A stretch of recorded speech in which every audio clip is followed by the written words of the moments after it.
And now moving to the war in Europe, Russia launched a deadly assault on a popular lake resort on the outskirts of the Ukrainian city of Kharkiv on Monday.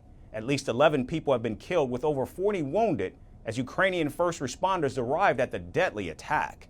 Ukraine has accused Russia of deliberately targeting civilians who were simply enjoying their vacation at the resort.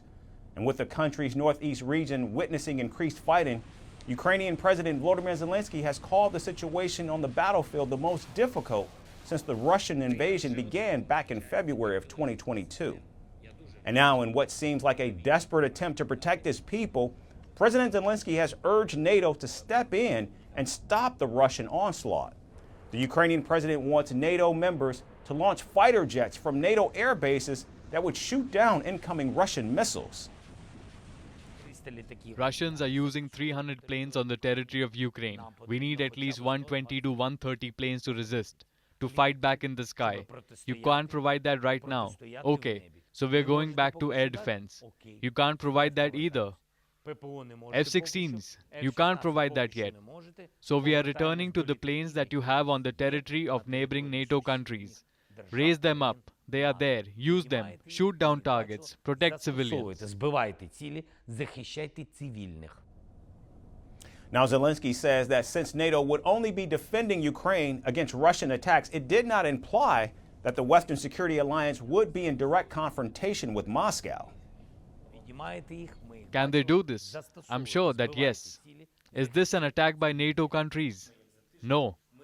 They would shoot down a missile that would potentially blow up a gas storage facility from where gas is transported to NATO countries. Is this protecting it? Yes. Or they would shoot down a missile that could potentially hit civilians of a NATO country. Is this defending them? Yes. Now, under NATO Charter's Article 5, NATO members provide collective defense to each other and respond if a NATO ally is in fact attacked. An attack on one means an attack on all. However, Ukraine is still negotiating its entry into the security alliance and is not yet a member of NATO. But President Zelensky says that defending against Russian missiles would not invoke Article 5, as NATO would only be defending Ukraine and would not be directly involved in the war. The Ukrainian president's request for NATO to provide defense comes despite Vladimir Putin's repeated warnings to NATO against helping Kyiv. Putin has repeatedly warned NATO of starting World War III if it becomes directly involved in the conflict in Ukraine. From impeachments to inaugurations, if it's a political story, we are on the scene. The race for the White House is heating up. We're beating Biden. How dare he say that? If it's breaking news, we're live with the latest coverage. From the White House, the State Department, and Capitol Hill, we know the issues, but above all, we know the players to bring you the latest in-depth analysis on all the key stories that we're covering.